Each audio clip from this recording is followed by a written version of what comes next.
الرحمن الرحیم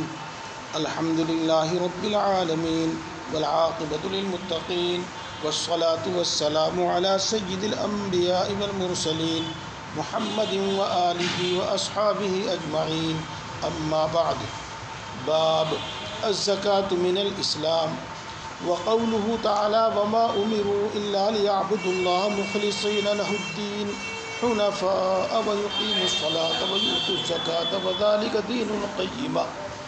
وبالسند المتصل إلى الإمام الهمام الحافظ الحجة أمير المؤمنين في الحديث أبي عبد الله محمد بن إسماعيل البخاري رحمه الله قال حدثنا إسماعيل قال حدثني مالك بن أنس عن عمه أبي سهيل بن مالك عن أبيه أنه سمع طلحة بن عبيد الله يقول جاء رجل إلى رسول الله صلى الله عليه وسلم من أهل نجد سائر الرأس نسمع دوي صوته ولا نفقه ما يقول حتى دنا فإذا هو يسأل عن الإسلام فقال رسول الله صلى الله عليه وسلم 5 صلوات في اليوم والليلة فقال هل علي غيرها قال لا إلا أن تطوع قال رسول الله صلى الله عليه وسلم وصيام رمضان قال هل علي غيره قال لا إلا أن تطوع قال وذكر له رسول الله صلى الله عليه وسلم الزكاة قال هل علي غيرها قال لا إلا أن تطوع قال فأدبر الرجل وهو يقول والله لا أزيد على هذا ولا أنقص قال رسول الله صلى الله عليه وسلم افلح ان صدق.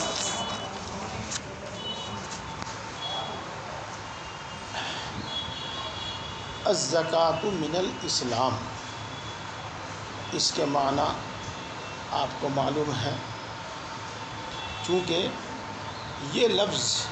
بار بار آ چکا ہے. الجہاد من الاسلام، الزکاة النماز من الاسلام من الایمان، اس لیے اس کا مطلب بالکل بات آپ کے سامنے آ گیا ہے. آگے چلتے ہیں، اور یہ باب اللہ تبارک و تعالیٰ کے قول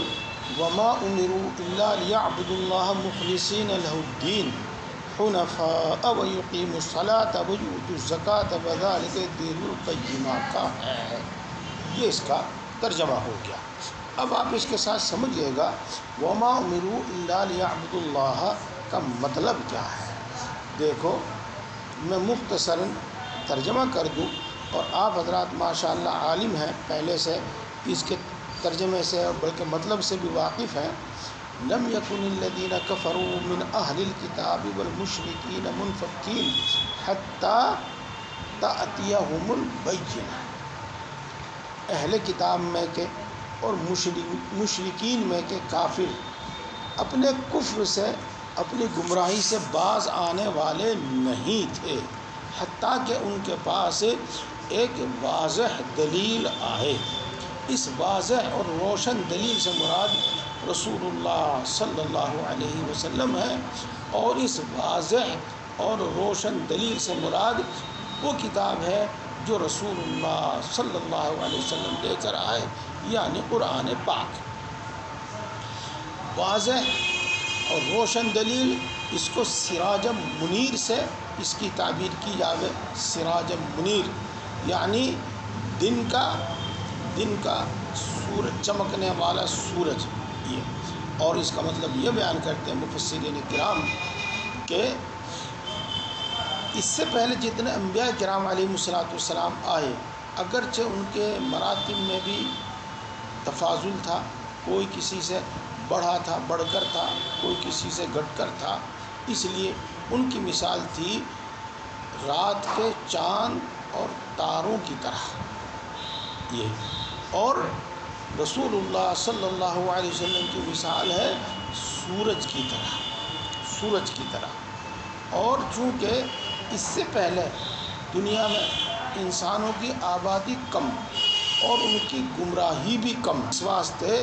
چاند تاروں سے ان کو روشنی ملتی تھی اور ان کو ہدایت مل جاتی تھی.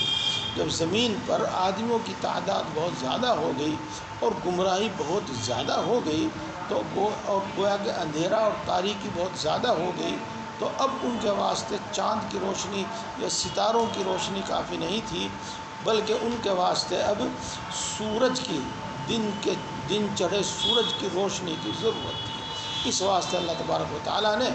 نبی آخر الزماں محمد مصطفیٰ صلی اللہ علیہ وسلم کو قرآن دے کر بھیجا۔ یہی مطلب ہے حتیٰ تأتیہم البینہ، رسول من اللہ یتلو صحفا مطہرہ، یہ رسول من اللہ بینہ کی تفسیر ہے، یعنی ایسا رسول، ایسا عظیم رسول جو اللہ کی طرف سے آیا ہو اور وہ پاکیزہ صحیفے پڑھتا ہو جن میں مضبوط و مستحکم مضامین ہوں اور مضبوط و مستحکم احکام ہوں۔ فیہا کتب قیمہ کا ترجمہ کیا، یہ ہوا۔ اس کے بعد ہے وما تفرق الذین اوتوا الکتاب الا من بعد ما جاءتهم البینہ، اور اختلاف نہیں کیا اہل کتاب نے مگر اس وقت جب کہ ان کے پاس وہ روشن دلیل آ گئی۔ اس کا مطلب آپ خوب جانتے ہیں، پہلے بھی آپ اس طرح کے مضامین سنتے رہے ہیں کہ رسول اللہ صلی اللہ علیہ وسلم کے مبعوث ہونے سے پہلے وہ رسول اللہ صلی اللہ علیہ وسلم کے منتظر تھے، اور سب اس پر متفق تھے کہ ایک نبی آخر الزماں آنے والا ہے، ایسی شریعت لے کر آنے والا ہے، ایسی صفات کا رسول آنے والا ہے۔ تو جب رسول اللہ صلی اللہ علیہ وسلم تشریف لے آئے، اس کے بعد پھر انہوں نے اختلاف کیا، کسی نے مانا اور کسی نے نہیں مانا، جبکہ وہ آپ کے آنے سے پہلے آپ کی ذات پر، یعنی نبی آخر الزماں کی ذات پر، ان کی صفات پر اور ان کی شریعت پر متفق تھے۔ اب آگے اللہ تبارک و تعالیٰ یہ فرماتے ہیں وما امروا الا ليعبدوا الله مخلصین له الدین حنفاء، ان کو یہی حکم دیا گیا تھا کہ وہ صرف اور صرف اللہ کی عبادت کریں۔ دیکھو لیعبدوا کا ترجمہ میں نے صرف اور صرف کر دیا، ایک تو آگے آ رہا مخلصین، اور ایک اس وجہ سے بھی کہ قرآن کریم میں عبادت کا ترجمہ مفسرین کرام بہت سے مقام پر توحید سے کرتے ہیں، توحید سے، اس لیے لیعبدوا کا ترجمہ صرف اور صرف کا کر دیا میں نے کہ صرف اور صرف اللہ کی عبادت کرے اور دین کو اسی کے واسطے خالص کرے، مخلصین له الدین حنفاء۔ دیکھو حنفاء کا ترجمہ آپ نہ معلوم کیا سنتے ہوں گے، میں آج آپ کو اس کا ترجمہ اپنی تعبیر میں بتاتا ہوں، اور اللہ کی ذات سے امید رکھتا ہوں کہ بالکل صحیح ہے، تمام باطل ادیان کو چھوڑ کر۔ حنفاء، حنیف کا ترجمہ حنیف ہے، تمام باطل ادیان کو چھوڑ کر، یہ حنیف کا ترجمہ کیا، حنفاء کا ترجمہ کیا، تمام باطل ادیان کو چھوڑ کر صرف اللہ کی عبادت کریں۔ وَيُقِيمُ الصَّلَاةَ، اور نماز ادا کریں، وَيُؤْتُوا الزَّكَاةَ، اور زکوٰۃ ادا کریں، وَذَلِكَ دِينُ الْقَيِّمَةِ۔ دیکھو ذالک اشارہ ان تین امور کی طرف ہے جو اس سے پہلے ذکر کیے گئے ہیں، ایک تو توحید کے ساتھ، شرکت کے بغیر، شرک کے بغیر اللہ تبارک و تعالیٰ کی عبادت کرنا، اور اس کے ساتھ ساتھ نماز پڑھنا، اور اس کے ساتھ ساتھ زکوٰۃ ادا کرنا، ان تین چیزوں کا مجموعہ ہے، اور ان تین چیزوں کا مجموعہ کو اللہ تبارک و تعالیٰ یوں فرماتے ہیں کہ یہ مستحکم اور مضبوط دین ہے، ذالک دین القیمہ۔ دیکھو اگر آپ غور کریں گے تو میرے ترجمے میں آپ موصوف صفت کی ترکیب کا ترجمہ پا رہے ہوں گے کہ مضبوط و مستحکم دین ہے۔ ہاں تو دیکھو ایسا ہے کہ اصل میں تو یہ الدین القیم ہی ہے، لیکن بہت سے مرتبہ اس صفت کی ترکیب کو اضافت سے تعبیر کر دیتے ہیں، اضافت سے تعبیر کرتے ہیں، تو اس واسطے یہاں پر صفت کی ترکیب کو اضافت کی ترکیب سے تعبیر کر دیا ہے، یا پھر اس میں تعبیرات کے دروازے کھولنے پڑیں گے کہ یہ القیمہ مضاف نہیں ہے بلکہ اس سے پہلے ایک موصوف ہے دین الملت القیمہ، لیکن دیکھو بہرحال یہ تعبیر تو یہ شرح جامی میں بھی کی ہے، وہاں بڑی لمبی چوڑی اس پر بحث آئی ہے، لیکن اس کی کوئی ضرورت نہیں، بس سیدھی سیدھی بات یہی ہے کہ ترکیب توصیفی کو ترکیب اضافی سے انہوں نے تعبیر کر دیا، ذالک الدین القیمہ۔ جب آپ اس آیت شریفہ کا مطلب سمجھ گئے تو بس اس سے اتنا ہی سمجھانا چاہتے ہیں امام بخاری علیہ الرحمہ کہ دیکھو دین سے مراد دین اسلام، دین سے مراد دین اسلام، کیوں؟ ان الدین عند اللہ الاسلام، اللہ کے نزدیک معتبر دین تو اسلام ہی ہے، اس کے علاوہ کوئی دین معتبر ہے ہی نہیں ہے، تو دین سے مراد دین اسلام۔ تو یہ تینوں احکام اور ان میں سے ایک حکم زکوٰۃ بھی ہے، دین اسلام ہے، لہذا الزکوٰۃ من الاسلام۔ تو الزکوٰۃ من الاسلام بھی ثابت ہو گیا، اور وما امروا الا لیعبدوا اللہ مخلصین لہ الدین، اس کی تفسیر بھی آپ کے سامنے آ گئی۔ اور یہ بات آپ کو پہلے بھی بتائی گئی تھی کہ بعض مرتبہ امام بخاری علیہ الرحمہ کئی ترجمۃ الباب قائم کرتے ہیں، لیکن ان میں ایک طرح کی ترتیب ہوتی ہے، مثلا پہلا دعویٰ ہوتا ہے تو دوسرا ترجمۃ الباب پہلے دعوے کی دلیل بھی ہوتا ہے اور اپنی ذات میں مستقل دعویٰ بھی ہوتا ہے، اور اس کے بعد پھر اگر تیسرا ترجمہ کیا جاوے تو وہ مستقل دعویٰ بھی ہوتا ہے اور دوسرے ترجمۃ الباب کی دلیل بھی ہوتا ہے۔ تو یہاں پر یہ آیت شریفہ مستقل ترجمۃ الباب بھی ہے، اور اس کے ساتھ ساتھ ہی یہ الاسلام الزکوٰۃ من الاسلام کی دلیل بھی ہے۔ اب آگے چلتے ہیں۔ ابو عبداللہ اسماعیل ابن ابی اویس، یہ امام بخاری علیہ الرحمہ کے استاد ہیں اور امام مالک علیہ الرحمہ کے بھانجے ہیں، اس سے پہلے بھی ان کا تذکرہ آ چکا ہے۔ قال حدثنی مالک بن انس، اور یہ مالک ابن انس ابن مالک ابن ابی عامر الاصبحی المدنی، وہی امام دار الہجرہ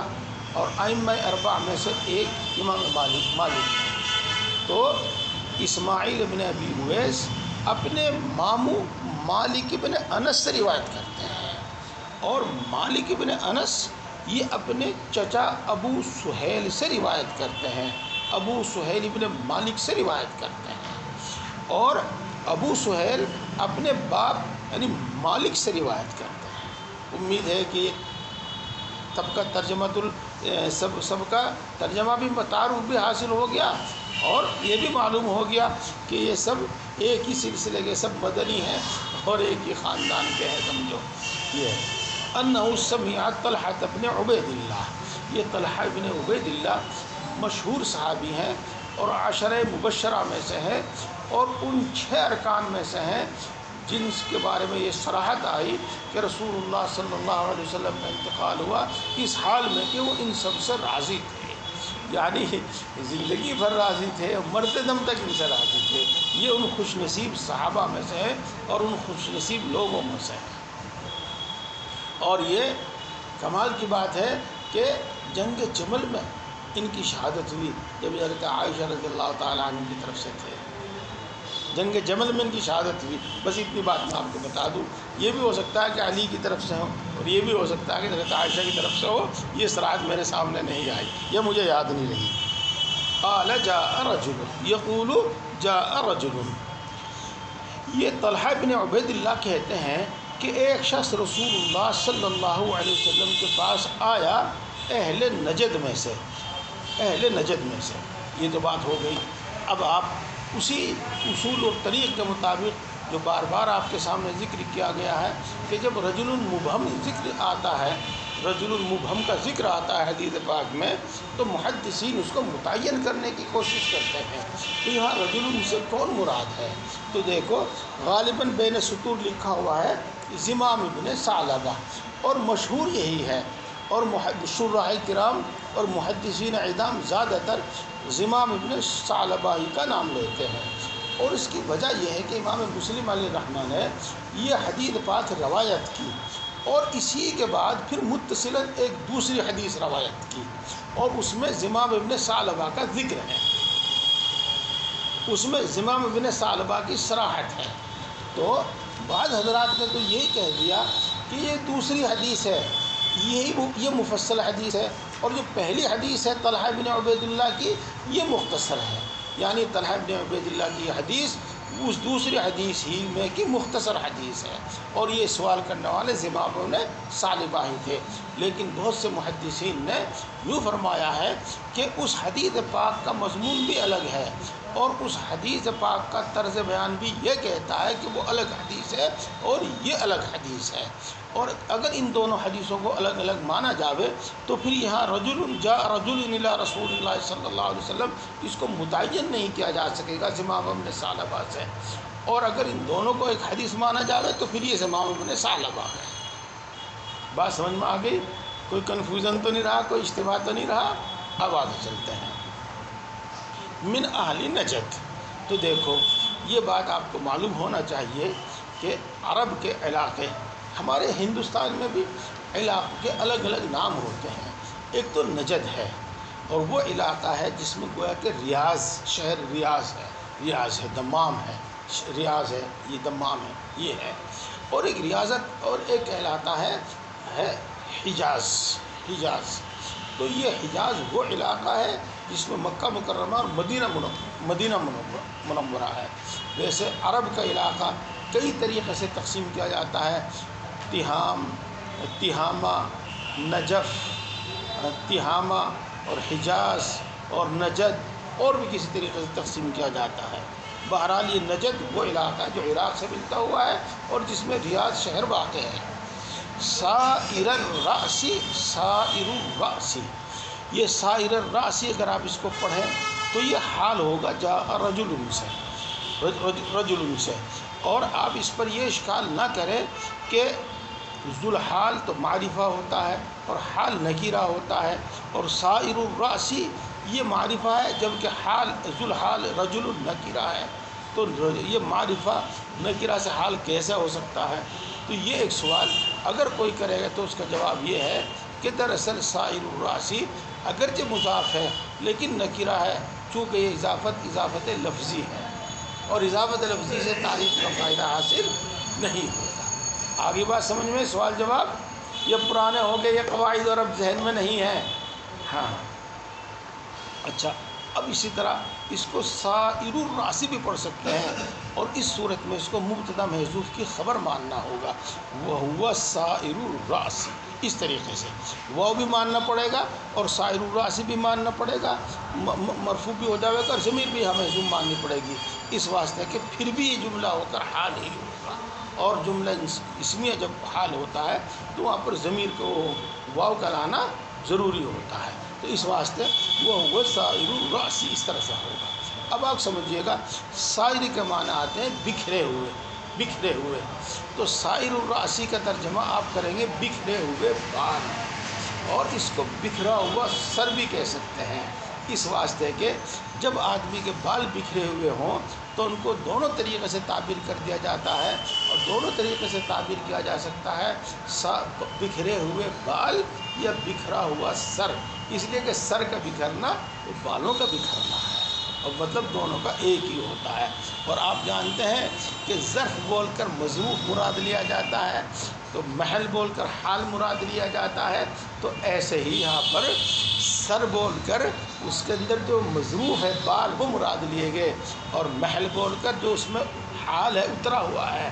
اس میں وہ مراد یعنی بال مراد لیے گئے ہیں۔ تو بہرحال بکھرا ہوا سر اس کا ترجمہ کر لو، یا بکھرے ہوئے بال اس کا ترجمہ کر لو، یہ ہوا۔ دیکھو ان چیزوں سے بہت مقام پر تو بہت سے معنی کا حل ہوتا ہے، لیکن ہر موقع پر اتنا ضرور معلوم ہوتا ہے کہ صحابہ کرام رضوان اللہ تعالیٰ علیہ اجمعین اس واقعے کو بیان کرنے میں کتنی دیانتداری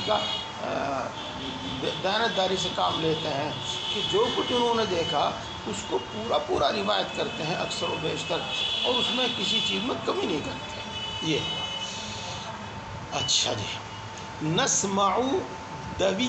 صوتہ، اب دیکھو اس کو میں نے نسمع پڑھا متکلم کا صیغہ،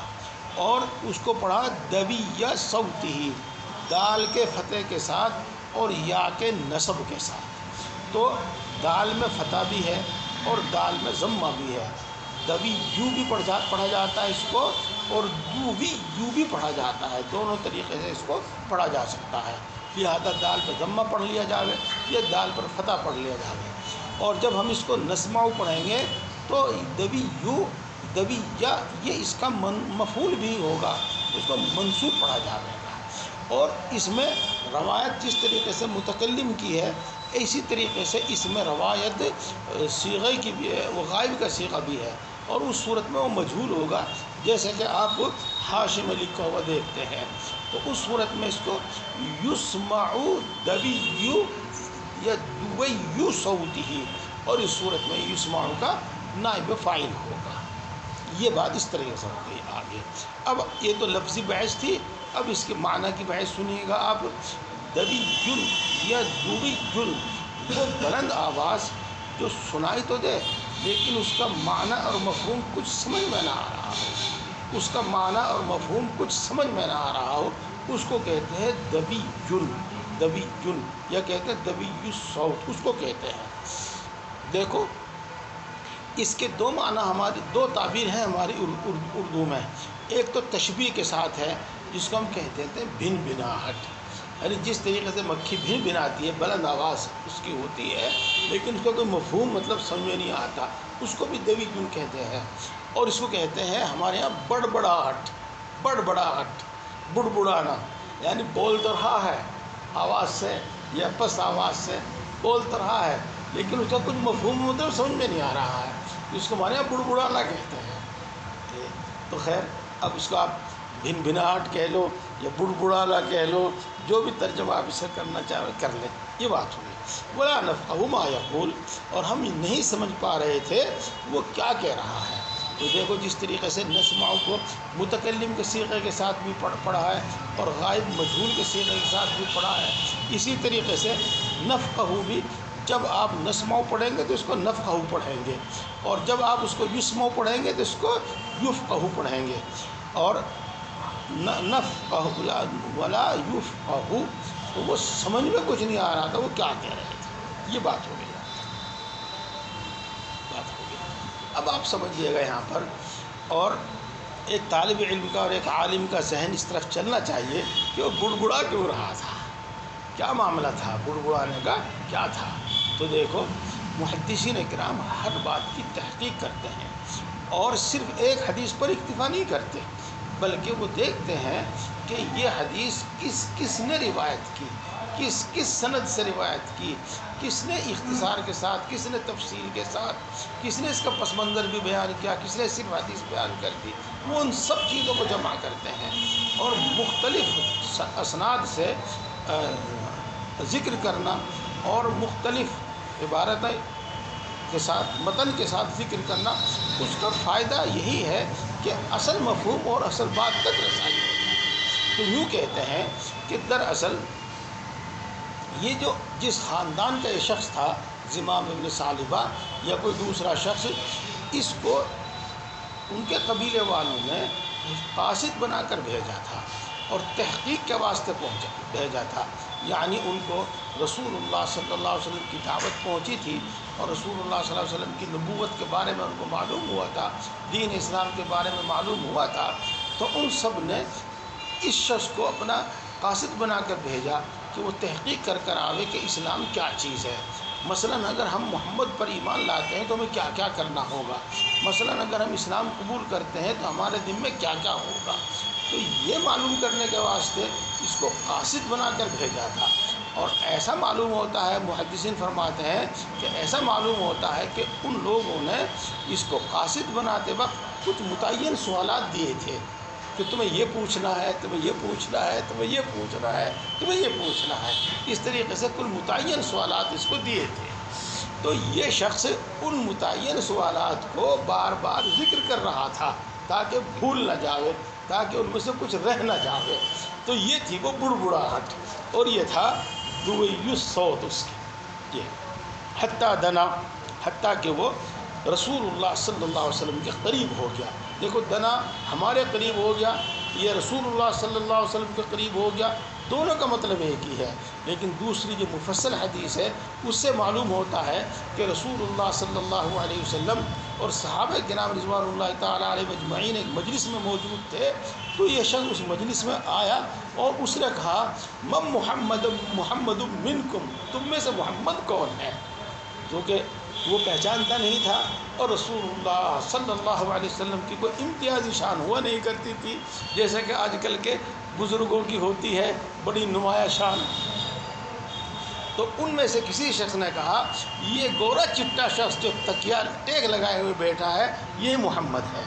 تو جب اس کو معلوم ہوا تو مجمع کو چیرتا ہوا رسول اللہ صلی اللہ علیہ وسلم کے بالکل قریب ہو گیا، اور بالکل قریب ہو کر پھر اس نے رسول اللہ صلی اللہ علیہ وسلم سے سوال کرنا شروع کیا۔ فَإِذَا هُوَ يَسْأَلُ عَنِ الْإِسْلَامِ، تو دیکھتے کیا ہیں، اذا کا ترجمہ اچانک ترجمہ نہ کرنا اس کا، ہم دیکھتے کیا ہے کہ وہ رسول اللہ صلی اللہ علیہ وسلم سے اسلام کے بارے میں سوال کر رہا ہے۔ تو دیکھو یہاں پر یہ بھی ممکن ہو سکتا ہے یسأل عن حقیقت الاسلام، اور یہ بھی مراد ہو سکتا ہے عن شرائع الاسلام، عن شرائع الاسلام، یہ دونوں مراد ہو سکتی ہیں۔ تو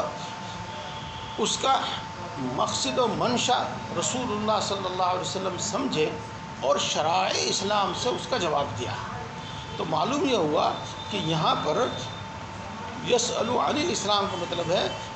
یسأل عن شرائع الاسلام، یعنی عن احکام الاسلام، تو وہ اسلام کے احکام کے بارے میں سوال کرتا ہے یہ۔ اور دیکھو اس سے یہ بات بھی آپ سمجھ لیجئے گا جو آپ کو پہلے بتائی جا چکی ہے، ایک ہے ایمان، ایک ہے اسلام۔ تو ایمان تصدیق قلبی کا نام ہے، اور اسلام اعمال جوارح کا نام ہے، یعنی احکام کا نام ہے، احکام کا مجموعہ اسلام ہے۔